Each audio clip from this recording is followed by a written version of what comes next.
আল্লাহর ওলি দাঁড়াইলো কাবা ঘরে, যে এত বড় পরহেজগার ইমামের সামনে ইমাম বরাবর দাঁড়াইলো, আবার যেই বিপদে পড়েছে আগে দাড়ি ডারে ছেড়িয়েছে।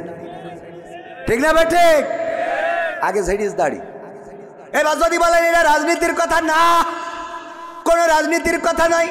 আমার কোনো জামাতের নেতা ডাক্তার শফিকুর রহমান, আমার ডাক্তার শফিকুর রহমান তো আমিরে জামাত, কিন্তু উনি হলেন আমাদের আর এক শফিকুর রহমান, আমাদের সেক্রেটারি সাহেব। উনি যদি গতকালকে দাড়ি কামায়, বলেন দেখি জামাত করার কারণে আপনাদের নতুন হাট জামে মসজিদে খুতবা দিবেন কি? খুতবা দিতে দিবেন কে কে? হাত উঁচু করেন। একজনও দেবেন? দেবেন মানে কাটি খুলি দেবেন। দাড়ি যখন কাটিছি আরও কিছু কাটবো। ঠিক না বে? ঠিক। তার মানে আমরা কিন্তু নেতা হিসাবে, দল হিসাবে বললাম না, আমরা কি হিসাবে বললাম? আল্লাহ রসুলের সুন্নাতের এমন অবমর্যাদা মানা যায় না? মানা যায় না। ওগো আমার ভাইয়েরা, আমরা কথা বলার সময় কথা অনেকেই শোনে না, আগের থেকে লাভ দিয়ে ওঠে। ওই যে আগের দিন বোঝানোর চেষ্টা করেছিলাম, দত্তপাড়ায় স্যার বললো কবিতা লিখে নিয়ে আসবা, কবিতা দেখবো কে ফার্স্ট হয়। কবিতা লিখে এনেছে ছাত্র, বলছে ঠিক আছে তুমি পড়ে শোনাও। বলছে চোখের জল উঠিয়াছে কপালে। বলছে তুই একেবারে জিরো, তো স্কুল থেকে বের করে দেওয়ার দরকার। কেন? এই চোখের জল কোনোদিন কপালে ওঠে? তোর লেখাপড়া হইলো এটা? এ কোন ধরনের কবিতা লিখেছিস? স্যার চোখের জল কি কপালে যায় না? বলছে না। কিভাবে যায়? চোখের জল কিভাবে যায়? তোর কবিতা হয়নি বাদ। বলছে বললাম তো এক লাইন। এর এই শুনেই ফাল পড়া শুরু করেছেন। পরের লাইনটা শোনেন কি বলতেছে, পা দুটো বাঁধা ছিল কদমের ডালে। পা যদি উল্টো করে বাঁধা থাকে তাহলে চোখের জল তো কপালেই আসে। ঠিক না বেঠে? স্যার বলছে ঠিক আছে 100-তে 100। বলছে পরের লাইন না শুনে অমনি তো আমার জিরো মেরে দিয়েছিলেন। কথা কি বোঝা গেছে? এই জন্যে কথা শুনতে হবে ভালো করে, খেয়াল করে শুনবেন, তাহলে বুঝতে পারবেন। যদি খেয়াল করে না শোনেন তাইলে অমনি লাফালাফি শুরু করে দেবেন। আমার আল্লাহ বললেন, ইয়া আইয়ুহাল্লাযীনা আমানু, ইয়া আইয়ুহাল্লাযীনা আমানু লিমা তাকুলুনা মা লা তাফআলুন। কথাটা কার? অর্থটা কি? আল্লাহ বললেন, ওগো ঈমানদারেরা শোনো, আল্লাহর ওলিরা, পরহেজগারেরা শোনো, তোমাদের বলি শোনো, এমন কথা তোমরা কেন বলো যা তোমরা কাজে পরিণত করো না। আল্লাহ এর পরের আয়াতে বলছে, কাবুরা মাকতান ইনদাল্লাহি আন তাকুলু মা লা তাফআলুন। আল্লাহর কাছে এটা অত্যন্ত অপছন্দের, অত্যন্ত ঘৃণার যে তোমরা মুখে যা বলো কাজে তা পরিণত করো। কথা কয় না? এই যে আয়াত, এই আয়াতের ব্যাখ্যা করতে যে আমি খুঁজে পেলাম এমপিরা সব কোথায় গেল।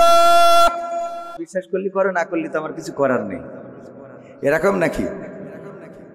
যাই হোক, আজকে শীত কম আছে অনেক, আলহামদুলিল্লাহ।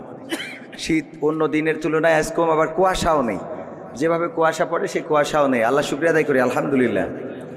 ইন্নাল হামদালিল্লাহি নাহমাদুহু ওয়া নাস্তাঈনুহু ওয়া নাস্তাগফিরুহু ونؤمن به ونتوكل عليه ونعوذ بالله من شرور أنفسنا ومن سيئات أعمالنا من يهده الله فلا مضل له ومن يضلله فلا هادي له ونشهد أن لا إله إلا الله ونشهد أن سيدنا محمدا عبده ورسوله الذي أرسله بالحق بشيرا ونذيرا وداعيا إلى الله بإذنه وسراجا منيرا. فقد قال الله تعالى في كلامه المجيد والفرقانه الحميد. সবাই পড়েন, আউযু বিল্লাহি মিনাশ শাইতানির রাজীম, বিসমিল্লাহির রাহমানির রাহিম. منها خلقناكم وفيها نعيدكم ومنها نخرجكم تارة أخرى. وقال الله تعالى في شأن حبيبي إن ইন্নাল্লাহা ওয়া মালাইকাতাহু ইউসাল্লুনা আলান নবী ইয়া আইয়ুহাল্লাযীনা আমানু সাল্লু আলাইহি ওয়া সাল্লিমু তাসলিমা আল্লাহুম্মা সাল্লি আলা سيدنا مولانا محمد وعلى آله سيدنا নবীর নামে দুরূদ শরীফ পড়িবে যে তার জন্য যে হারাম হবে জাহান্নামের আগুন আল্লাহুম্মা সাল্লি আলা সাইয়্যিদিনা মাওলানা মুহাম্মদ ওয়া আলা আলি সাইয়্যিদিনা আরবের বুকে মক্কা নগরে আমেনার যেথায় ঘর আল্লাহর করুণা কৌসার হয়ে ঝরছে বারংবার আল্লাহুম্মা সাল্লি আলা সাইয়্যিদিনা মাওলানা মুহাম্মদ ওয়া আলা আলি সাইয়্যিদিনা লা ইলাহা ইল্লাল্লাহ লা ইলাহা ইল্লাল্লাহ লা ইলাহা ইল্লাল্লাহ লা ইলাহা ইল্লাল্লাহ লা ইলাহা ইল্লাল্লাহ মুহাম্মাদুর রাসূলুল্লাহ সুবহানাল্লাহ ওয়ালহামদুলিল্লাহ লা ইলাহা সুবহানাল্লাহ ওয়ালহামদুলিল্লাহ লা ইলাহা লা ইলাহা ইল্লাল্লাহু মুহাম্মাদুর রাসূলুল্লাহ সাল্লাল্লাহু আপন আপন বলিস কারে কেউ তো আপন হয় না আপন আপন বলিস কারে কেউ তো আপন হয় না স্বার্থ ছাড়া এই ভুবনে আপন তো কেউ রয়ে না স্বার্থ ছাড়া এই ভুবনে আপন তো কেউ রয়ে না আপন আপন বলো কারে কেউ তো আপন হয় না আপন আপন বলো কারে কেউ তো আপন হয় না স্বার্থ ছাড়া এই ভুবনে আপন তো কেউ রয়ে না স্বার্থ ছাড়া এই ভুবনে আপন তো কেউ রয়ে না চোখ বুঝিয়া ভাবর মন কে তোর আপন জন ভালোবাসা পাওয়ার জন্যে আছে কি কারণ চোখ বুঝিয়া ভাব মানুষ কে তোমার আপন জন ভালোবাসা পাওয়ার জন্যে আছে কি কারণ চোখের আড়াল হলে দেখিস চোখের আড়াল হয়ে দেখিস তোর কথা কেউ কয় না স্বার্থ ছাড়া এই ভুবনে আপন তো কেউ রয়ে না স্বার্থ ছাড়া এই ভুবনে আপন তো কেউ রয়ে না কার জন্যে তোর ভালোবাসা টাকা ঘর আর বাড়ি মরার পরে কবরেতে রাখবে তাড়াতাড়ি। কার জন্যে এই ভালোবাসা, টাকা ঘর আর বাড়ি, মরার পরে কবরেতে রাখবে তাড়াতাড়ি। বিনা লাভে বন্ধুরে কেউ, বিনা লাভে বন্ধুরে কেউ তুলার বোঝাও বই না। স্বার্থ ছাড়া এই ভুবনে আপন তো কেউ রহে না। স্বার্থ ছাড়া এই ভুবনে আপন তো কেউ রহে না। আপন আপন বলো কারে, কেউ তো আপন হয় না। আপন আপন বলো কারে, কেউ তো আপন হয় না। স্বার্থ ছাড়া এই ভুবনে আপন তো কেউ রহে না। স্বার্থ ছাড়া এই ভুবনে আপন তো কেউ রহে না।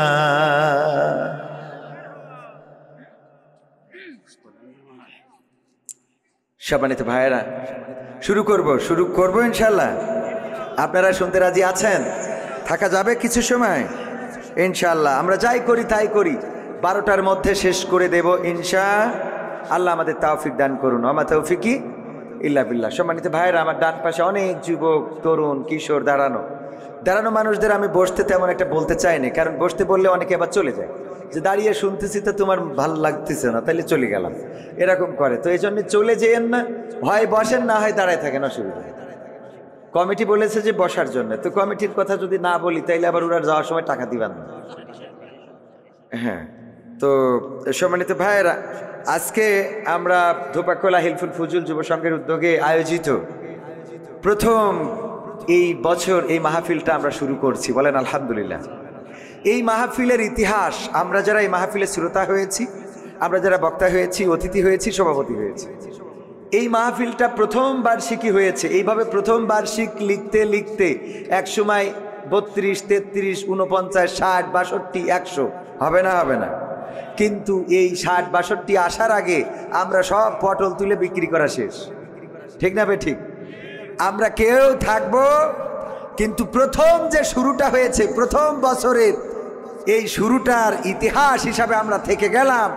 কিয়ামত পর্যন্ত যদি মাহফিলটা চলে, এই মাহফিলের আমরা যারা বক্তা শ্রোতা হয়েছি, বক্তারা না হয় টাকা নিয়েছে, আপনারা তো টাকা নেননি, আমাদের যা হবে না, আপনাদের তো দোয়াটা ঠিক মতো হবে, ঠিক কিনা? সুতরাং আজকে আমরা অন্তত শেষ না করে যাব না, রাজি আছেন ইনশাআল্লাহ? এটা যেহেতু ইতিহাস তৈরি করা মাহফিল, বাংলাদেশ 1971-এ স্বাধীন হয়েছে, তারপরে অনেক, এর মধ্যে 72 গেছে, 73, 75, 77, 79, 84, 86, 2000, 2024 পর্যন্ত এসেছে। 71 স্মরণীয় হয়ে আছে না নাই? 52 স্মরণীয় হয়ে আছে না নাই? নতুন করে আবার আমরা যারা 24 দেখলাম, এই 24ও স্মরণীয় হয়ে থাকবে না? সুতরাং 71-এ যারা স্মরণীয় বরণীয় হয়েছিল, 52-তে যারা স্মরণীয় বরণীয় হয়েছিল, 71, এই 71, 52 পরবর্তী সময়ে 24-এ এসে যারা স্মরণীয় বরণীয়, তারাও কিন্তু এই বছরের পর বছর এভাবে চলতে থাকবে। আমরা যেমন বলি 1971-এ আমরা রাজপথে নেমেছিলাম, লড়াই করেছিলাম, সংগ্রাম করেছিলাম, রক্ত দিয়েছিলাম, আর তার বিনিময়ে বাংলাদেশ পেয়েছিলাম, বলি না? একইভাবে বলা হবে 2024-এ আমাদের ভাইয়েরা রক্ত দিয়েছিল, জীবন দিয়েছিল, শহীদ আবু সাইদ শহীদ হয়েছিল, শান্তমুগ্ধ তারা জীবন দিয়েছিল, ইয়ামিন রক্ত ঝরিয়েছিল, বাংলাদেশের হাজার মানুষ শহীদ হয়েছিল, অসংখ্য সহস্র আহত নিহত হয়ে এই বাংলাদেশ একটি সুন্দর সুখী সমৃদ্ধশালী বাংলাদেশ গড়ার জন্যে, স্বাধীনতা সার্বভৌমত্ব টিকিয়ে রাখার জন্যে 2024-এ বাক স্বাধীনতা ফিরিয়ে এনেছিল। বলা হবে না? সুতরাং আমরা 24-এ যারা বেঁচে আছি তারা স্মরণীয় বরণীয়, ঠিক কিনা? আজকের মাহফিলটাও তদ্রূপ স্মরণ। আমি কিন্তু উদাহরণ দেওয়ার জন্য বললাম, আবার মনে করেন না রাজনীতির কথা বললাম। আমার রাজনীতি বলার কোনো দরকার নেই, কারণ এই অঞ্চলে না আমি মেম্বারি চেয়ারম্যানিতে দাঁড়াবো, না এমপিতে, আর আমার জীবনে তো এমপি নমিনেশন কেউ দেবেও না। তো মহিলা মেম্বার পদে দাঁড়াইতে চাইলে হয়তো দিতে পারে, দেবে, তাও দেবে না। আপনারা তো হাসলেন, তার মানে দেবে না, বোঝা হয়ে গেছে। তো আজকের এই মাহফিলে যারা এসেছেন, আল্লাহ যাদেরকে কবুল করেছেন, কিয়ামত পর্যন্ত দোয়া পাবেন। কারণ 52তম মাহফিলে এসে বলবে, আল্লাহ এই মাহফিল যারা শুরু করেছিল আজ পর্যন্ত চলমান, তুমি তাদেরকে আল্লাহ কবরে সোয়াব পৌঁছে দাও, অথবা জান্নাতের বাগান বানাও, অথবা ক্ষমা করে দাও।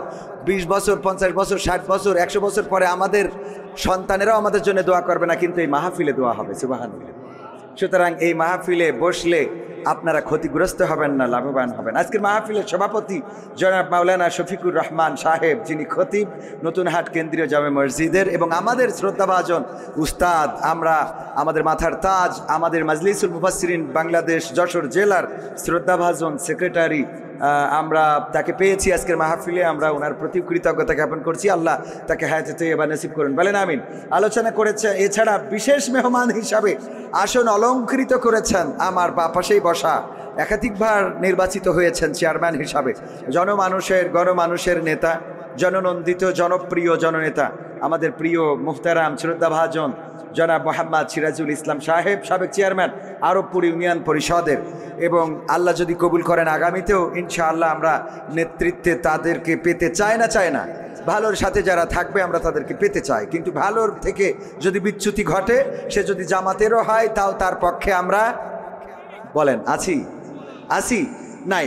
আমাদের মুহতারাম সিরাজুল ইসলাম সাহেবকে আল্লাহ রাব্বুল আলামিন হায়াতে তৈয়বা নসিব করুন, এবং আজকে আমাদের মাহফিলে আসার জন্য আমরা ওনার প্রতি কৃতজ্ঞতা জ্ঞাপন করছি।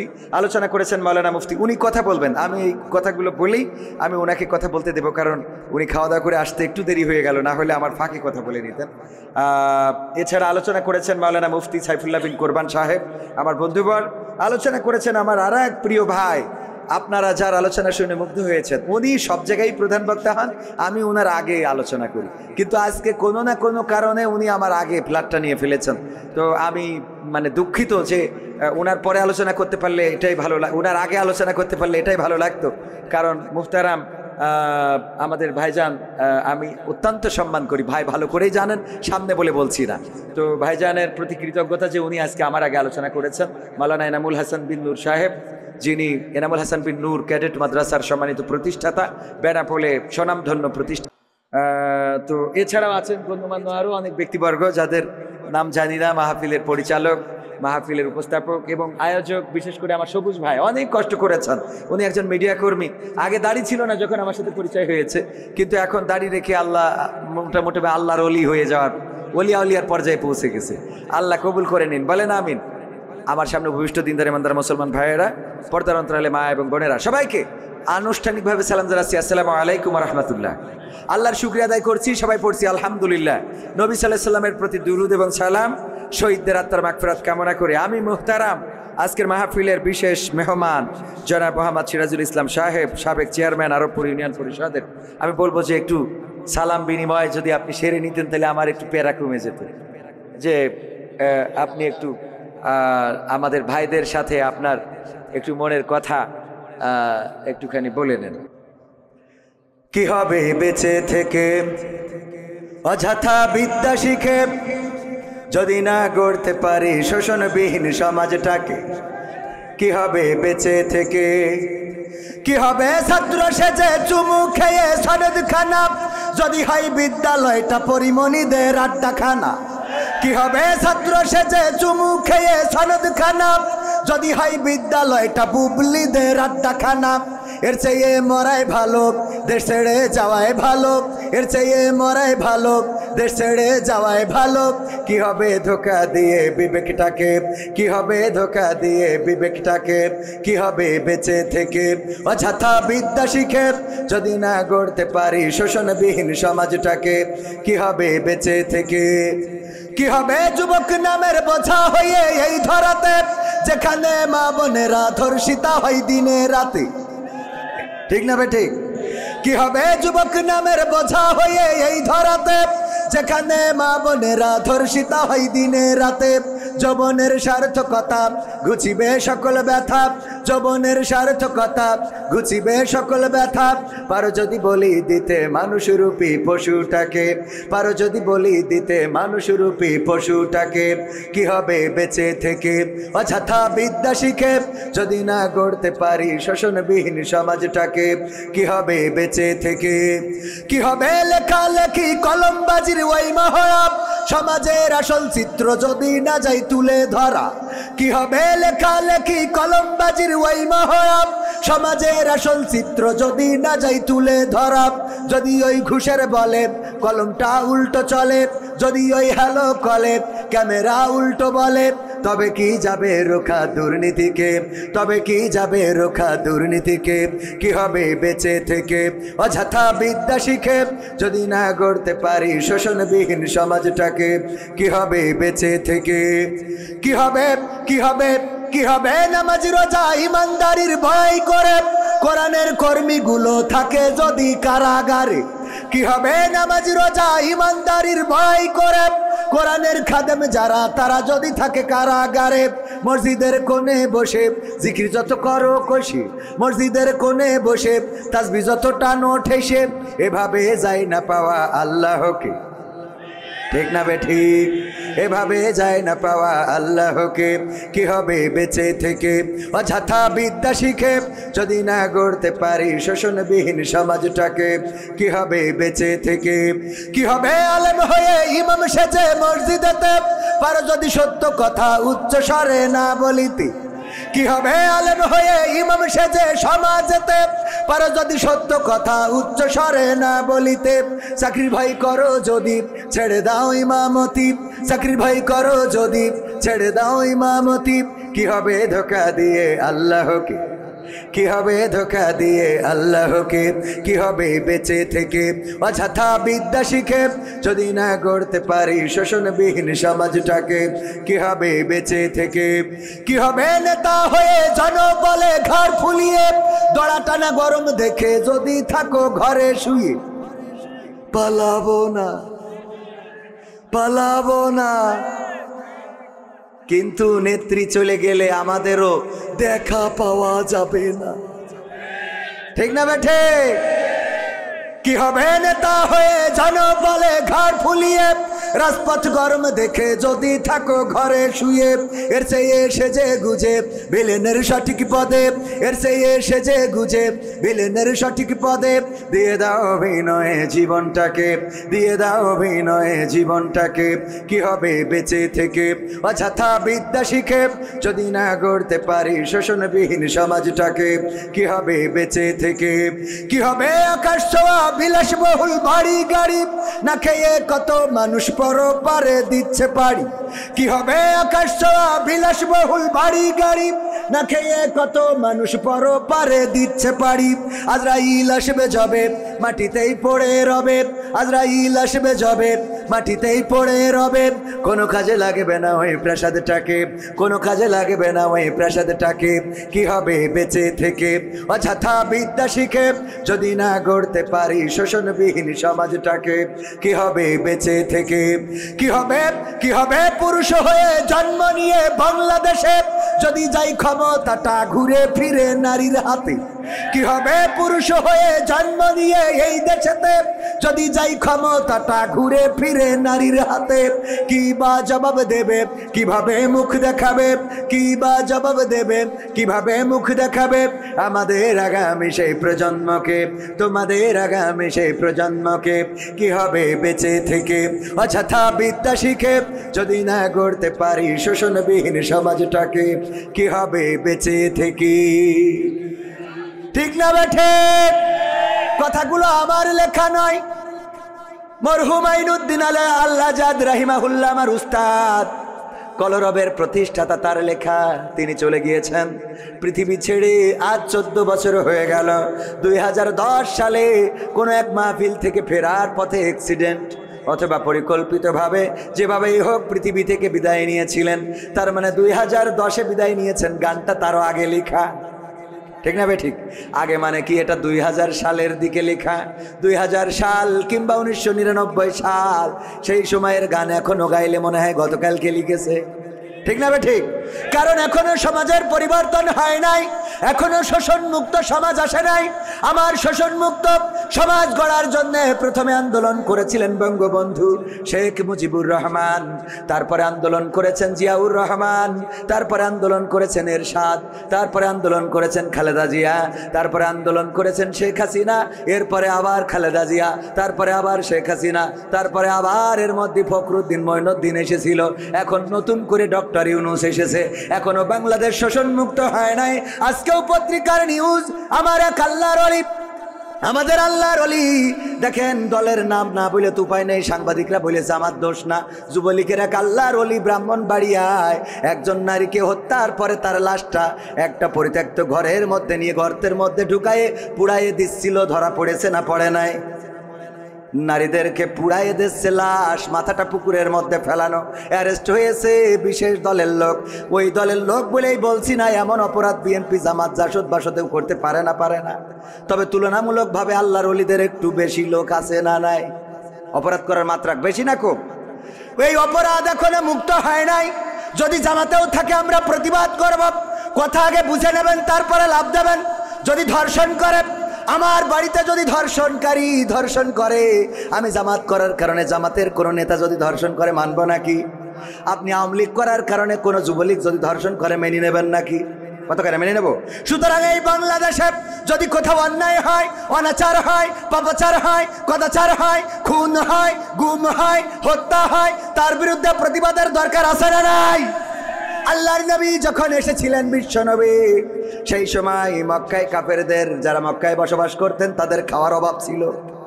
কতখানে খাওয়ার অভাব ছিল? খাওয়ার অভাব ছিল না।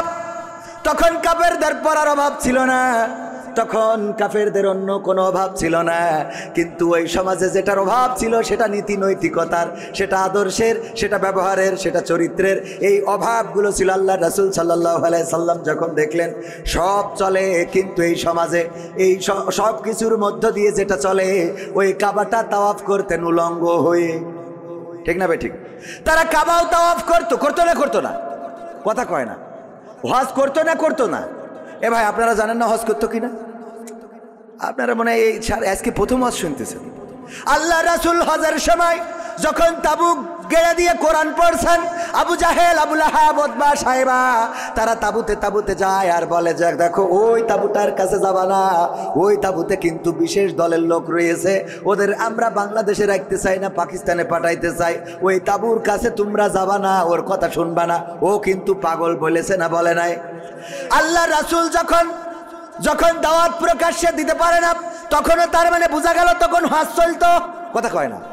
তখন হজ চলতো। এর আগের ঘটনা হলো সূরা ফিলেই রয়েছে, আল্লাহর নবী জন্মগ্রহণের 50 দিন পূর্বে সূরা ফিলে আল্লাহ সবিস্তারে বর্ণনা করে দিয়েছেন। ছোট্ট সূরায় সব ঘটনা বলে দিয়েছেন। আল্লাহর রাসূল তখনও জন্মগ্রহণ করেন নাই। আব্রাহা এসেছিল ওই কাবা ঘর ভাঙার জন্য, কি বাহিনী নিয়ে? হস্তি বাহিনী নিয়ে কাবা ঘর ভাঙতে আসলেন। অপরাধ কি? কারণ অপরাধটা হলো একটা গির্জা বানিয়েছিল আব্রাহা, সম্রাট আব্রাহা, বাদশা আব্রাহা। গির্জা বানানোর পরে বলল তোমরা এখানে তাওয়াফ করবা, ওইদিকে যাওয়ার দরকার নাই, ওই কাবায় তাওয়াফ করবা না। ওই কাবাবাসী তাওয়াফ তো করলই না, বরং কাবার প্রেমে তারা এত পাগল ছিল, আল্লাহর প্রেমে এত পাগল ছিল যে তারা ওই কাবার মালিককে তো ছাড়ে নাই, বরং বাদশা ওই যে কি আব্রাহা ও যে গির্জাটা বানিয়েছিল সেই গির্জায় ঢুকে পায়খানা করলো। আব্রাহার মিজাজ গেল খারাপ হয়ে, যে মানলি না হাগলি কেন? এটা কথা কি বোঝা গেছে? মানিসনি ভালো কথা, এখানে পায়খানা করে গেলি কেন? এই অপরাধ, এই রাগ, এই ক্ষোভ থেকে হস্তি বাহিনী নিয়ে আসলো কাবা ঘর ভাঙার জন্যে। তার মানে রাসূল জন্মের পূর্বেও ওই কাবা তাওয়াফ করতো না? করতো না? কাবাকে ভালোবাসার মানুষ ছিল না? ছিল না? কথা কয় না? ছিল না? ছিল না? ছিল মানে কি? রাসূলের দাদা, রাসূলের চাচা, রাসূলের আব্বার নামও আব্দুল্লাহ। আব্দুল্লাহ মানে গোলামটা কার?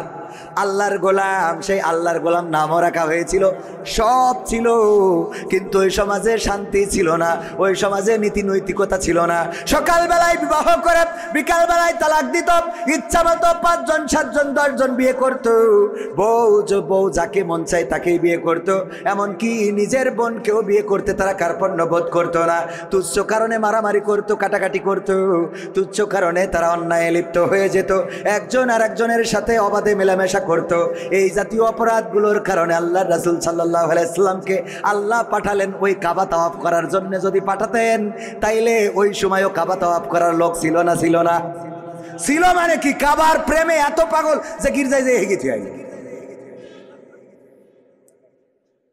তাহলে আল্লাহ কাবা তাওয়াফের জন্য রাসূলকে পাঠায় নাই। কথা কি বোঝা গেছে?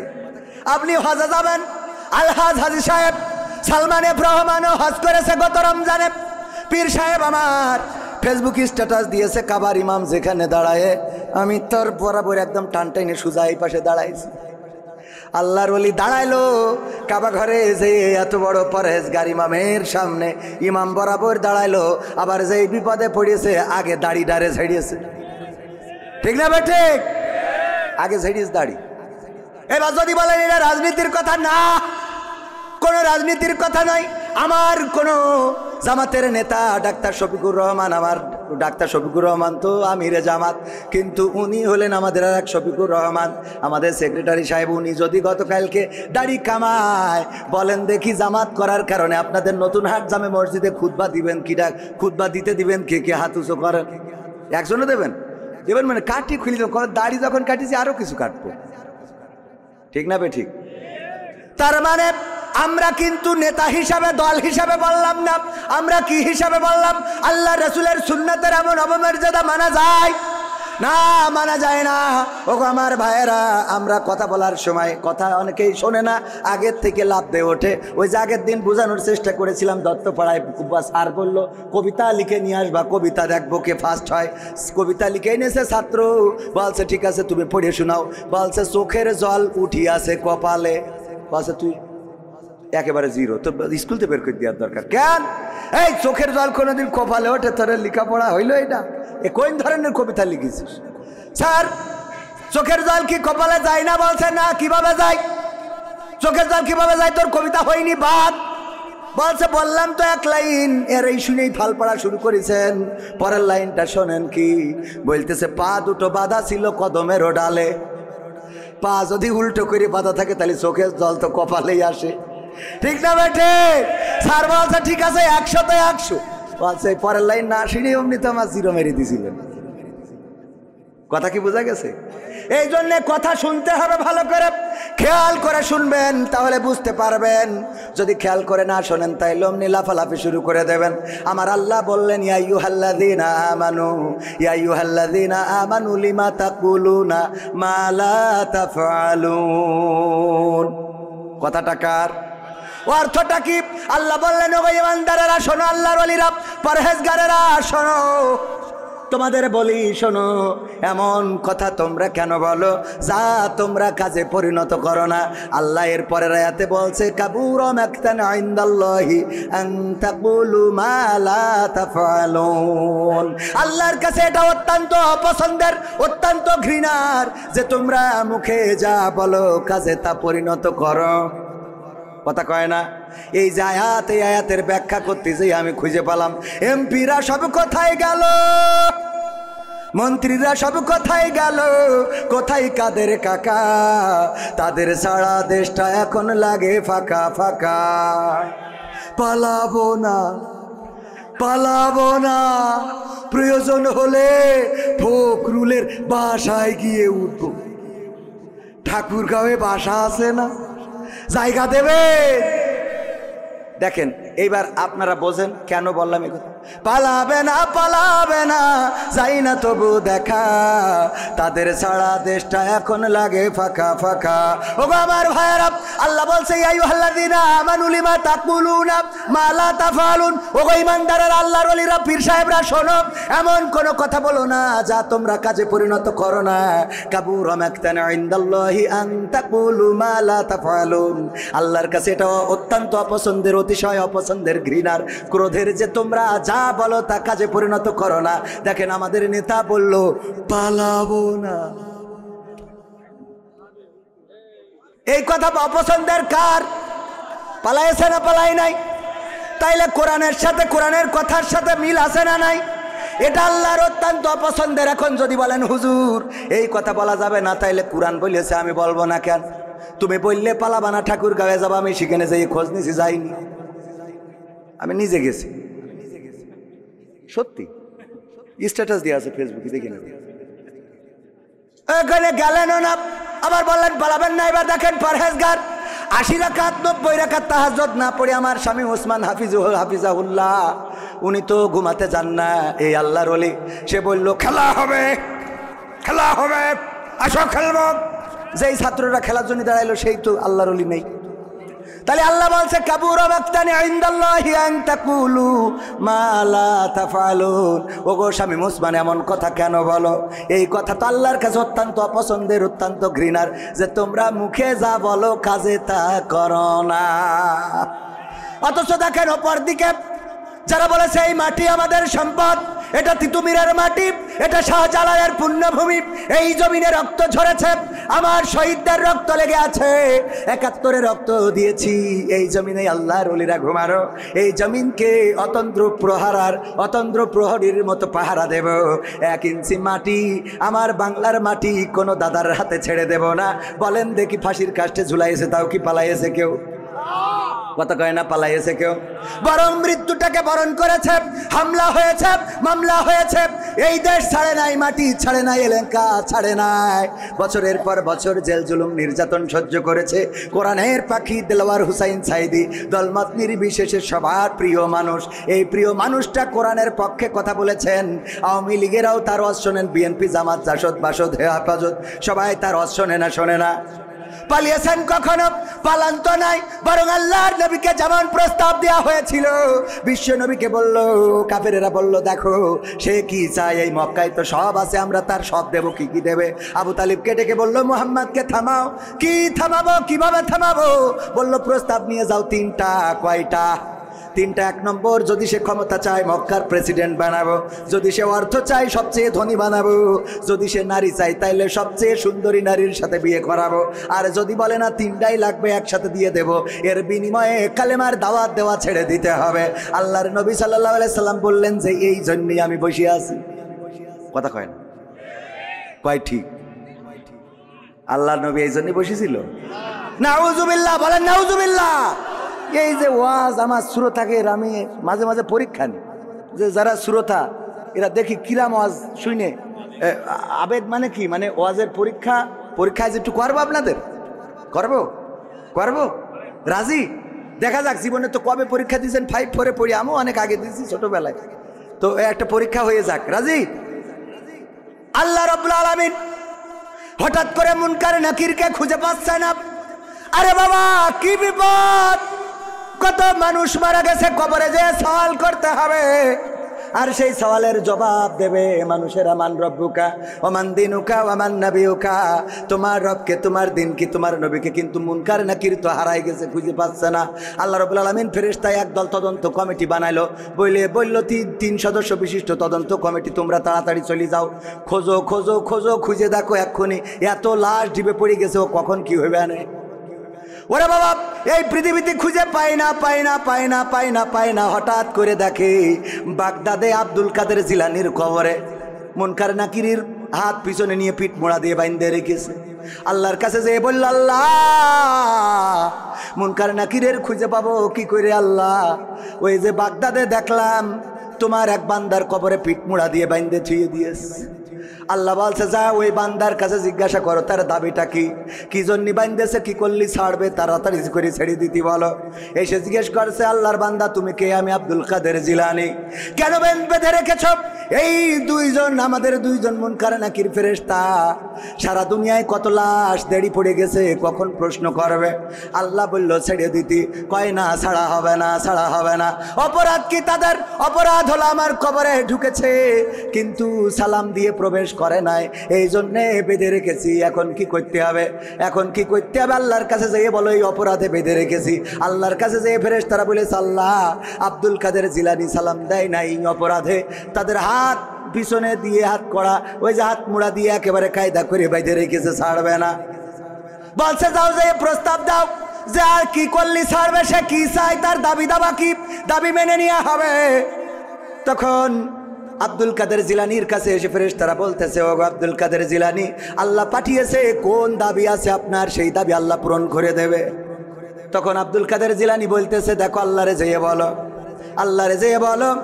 আল্লাহ যেন এই বাগদাদে যত কবরবাসী আছে সব কবরবাসীগুলোকে আল্লাহ চিরজীবনের মতো কবরের আযাব মাফ করে দেয়। এই কথা যখন ফেরেশতারা যেয়ে বলেছে, ওগো আল্লাহ, আব্দুল কাদের জিলানী গোটা বাগদাদে যত কবরবাসী আছে সব কবরকে ক্ষমা করে দিতে বলেছে, আর কোনো কবরে আযাব দেয়া যাবে না। তখন আল্লাহ রাব্বুল আলামিন আব্দুল কাদের জিলানীকে ডাক দিয়ে বললেন, ওগো আব্দুল কাদের জিলানী শোনো, তুমি আজকে আমারে যে বিপদে ফেলেছো আব্দুল কাদের জিলানী, আজকে তুমি আমারে ছোট্ট একটা শাস্তি দিয়েছো, একদম নরমালে ছেড়ে দিয়েছো। অথচ তুমি যদি বাগদাদ না বলে, তুমি যদি বলতে মাশরিক থেকে মাগরিব পর্যন্ত যত মানুষ এই পৃথিবীতে চিরজনমের মতো বিদায় নিয়েছে আর কিয়ামত পর্যন্ত যারা বিদায় নিয়ে চলে যাবে তাদের ক্ষমা করে দাও, আমি আল্লাহ বাধ্য হয়ে গেছিলাম ক্ষমা করার জন্যে, তবে তুমি শুধু বাগদাদের মানুষের ক্ষমা চেয়েছো, আমি আল্লাহ ক্ষমা করে দিলাম। বলেন সুবহানাল্লাহ। সুবহানাল্লাহ বলেছেন কয়জন? হাত তোলেন। নারায়ে তাকবীর। বলেননি কয়জন? নারায়ে তাকবীর। এবার আপনারা বলেন কারা ফেল কারা পাস?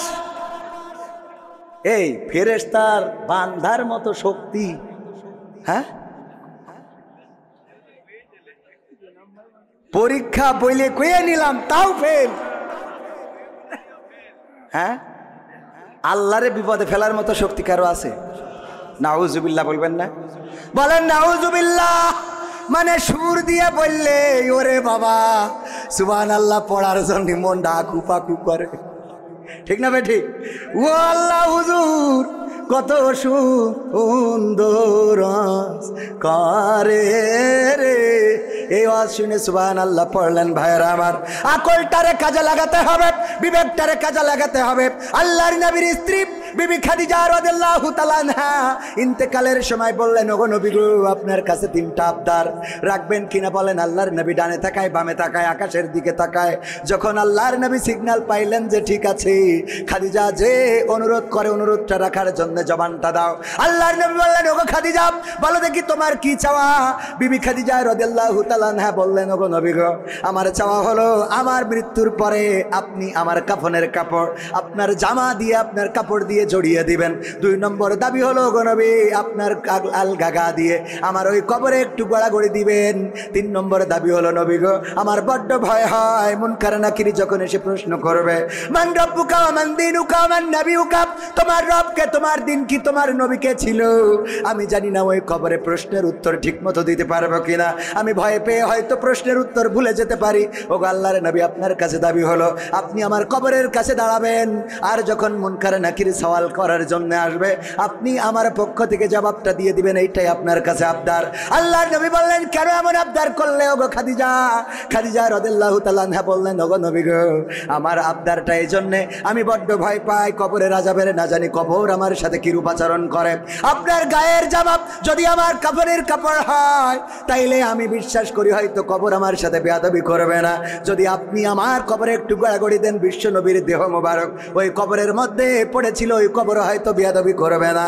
আর আপনি যদি মুনকার নাকিরের প্রশ্নের জবাবটা দিয়ে দেন ওগো নবী, তাইলে আমার আর কোনো ভয় থাকলো না। আপনি বলেছেন কবরটা হলো প্রথম গেট, এই গেটে যে পার পেয়ে যায় সে বাকি গেটগুলোই পার পেয়ে যাবে, কিন্তু এই গেটে যদি কেউ আটকা পড়ে যায় তার বিপদের শেষ নাই। ওগো নবী, আমি ওই গেটটাকে ভয় পাই, ওই গেটটাকে ভয় পাই। ওসমান রাদিয়াল্লাহু তাআলা আনহু যখন জান্নাতুল বাকিতে যেতেন, কবরের কাছে দাঁড়াতেন আর চোখের পানি ছেড়ে দিতেন। আল্লাহর নবীর সাহাবীরা প্রশ্ন করলেন, ওগো ওসমান, কোন জায়গায় তোমার এত চোখের পানি ছাড়তে দেখি না, অথচ যখন জান্নাতুল বাকিতে কবরের কাছে আসো তখন তোমার চোখ থেকে পানিগুলো ঝরতে থাকে, দাড়ি ভিজে ভিজে টপ টপ করে পড়তে থাকে, কারণটা কি? ওসমান রাদিয়াল্লাহু তাআলা আনহু বললেন, তোমরা কি বিশ্ব নবীর মুখে শোনো না, এই কবর হলো প্রথম গেট, এই গেট থেকে যে পার পাবে সে সব জায়গায় পার পাবে, আর এই গেটে যদি কেউ আটকা পড়ে যায় তাইলে তার পার পাওয়ার স্বপ্নটা চূর্ণ বিচূর্ণ হয়ে যাবে। এই জন্য কবরের কাছে যখন আসি তখন নিজের চিন্তা হয়, আরে কবরে আমি পার পাবো নাকি পাবো না। ওগো আমার ভাইয়েরা, আল্লাহর নবীর সাহাবী ওসমান গনি, আল্লাহর নবীর জামাতা, 2 মেয়েকে জিন্নুরাইন 2 মেয়েকে পেয়েছেন। 2 মেয়ের আল্লাহ রাব্বুল আলামিনের 2 মেয়েকে বিবাহ করার সুযোগ পেয়েছিলেন ওসমান রাদিয়াল্লাহু তাআলা আনহু। সেই সাহাবীও কান্নাকাটি করে খাদিজা রাদিয়াল্লাহু তাআলা আনহা এমন একজন ব্যক্তি, একদিন আল্লাহর নবী এবং জিবরাইল আলাইহিস সালাম বসে আছেন। হঠাৎ করে জিবরিল বললেন, ওগো নবী, আমার যাওয়ার সময় হয়ে গেছে, কেন চলে যাবেন? আমি দেখতে পাচ্ছি বিবি খাদিজা আপনার জন্য খাবার নিয়ে আসছে। ওগো নবী, আমি এখন চলে যাব, তবে যাওয়ার আগে বলে দিতে চাই, ওগো নবী, বিবি খাদিজা আসার পরে দুইটা সুসংবাদ দেবেন। একটা হলো বলবেন, আমি জিবরাইল আলাইহিস সালাম আমি বিবি খাদিজাকে সালাম জানিয়েছি এবং আল্লাহ রাব্বুল আলামিন স্বয়ং বিবি খাদিজাকে সালাম বলেছেন। বলেন সুবহানাল্লাহ। আল্লাহর নবীর কাছে যখন বিবি খাদিজা আসলেন, আল্লাহর নবী বললেন, ওগো খাদিজা, তোমার জন্য আজকে দুইটা সুসংবাদ। একটা হলো ফেরেশতা জিবরাইল তোমাকে সালাম বলেছে, আর একটা হলো স্বয়ং আল্লাহ রাব্বুল আলামিন তোমাকে সালাম দিয়েছেন। আল্লাহর নবীর স্ত্রী খাদিজা রাদিয়াল্লাহু তাআলা আনহা বললেন, ওগো নবী, ফেরেশতা জিবরাইলের সালামের জবাব তো আমি দিতে পারি, এই সালামের জবাবটা আমি দিলাম, কিন্তু আল্লাহর নবী আল্লাহ রাব্বুল আলামিনের সালামের জবাবটা কেমন করে দিতে হয় এটা জানি না, এই সালামের জবাবটা আপনি আমার পক্ষ থেকে দিয়ে দেন। এমন একজন রমণী, সে মৃত্যুর সময় চিন্তা করছে, আহারে যদি মারা যায় কবর আমার সাথে কেমন আচরণ করবে। এই ভয়ে আল্লাহ রাসূলকে বললেন, আল্লাহ রাসূল, আপনি দাঁড়িয়ে আমার ফেরেশতার জবাবটা দিয়ে দেবেন। আল্লাহ রাসূল ইন্তেকালের পরে দাফন কাফন শেষ করার পরে দাঁড়িয়ে রইলেন। সবাই চলে গেল, আল্লাহ রাসূল দাঁড়ানো, কারো সাহস নেই ডাকার। হাসান হুসাইন, আল্লাহর নবীর ফাতেমা, কন্যা ফাতেমা কান্নাকাটি করে। সম্ভবত তখন হাসান হুসাইন হয় নাই, আমার জানা নাই। আমি হাসান হুসাইন বলতে গেছি, এটা আসলে ফাতেমা রাদিয়াল্লাহু তাআলা আনহার নাম বলতে যে ওই নাম চলে এসেছে। নবীর কন্যারা কান্নাকাটি করে। ফেরেশতা জিবরাইল এসে বললেন, আল্লাহর নবী, আপনি তাড়াতাড়ি করে বাড়িতে যান, আপনারা হালবার্গকে সান্ত্বনা দেন। বিবি খাদিজাকে হারিয়ে কান্নাকাটি করে তার সন্তানেরা, যে তাকে সান্ত্বনা দেন। আল্লাহর নবী বললেন, ওগো জিবরাইল, তুমি তো এসেছো, এখনো তো মুনকার নাকির আসে নাই। আমার পরে ওসিয়াত, খাদিজা বলেছে মুনকার নাকির আসলে আমি যেন তার প্রশ্নের জবাব দিয়ে দেই, এখনো পর্যন্ত আসলো না, আমি দাঁড়িয়ে আছি। ফেরেশতা জিবরাইল বললেন, ওগো নবী, আপনি বাড়িতে যান। যেই খাদিজা কবরের মুনকার নাকিরের প্রশ্নের জবাবের এত ভয় পেয়েছে, আল্লাহ রাব্বুল আলামিন আরশে আজিম থেকে ওই খাদিজার হয়ে সকল প্রশ্নের জবাবটা করে দিয়েছেন। বলেন সুবহানাল্লাহ।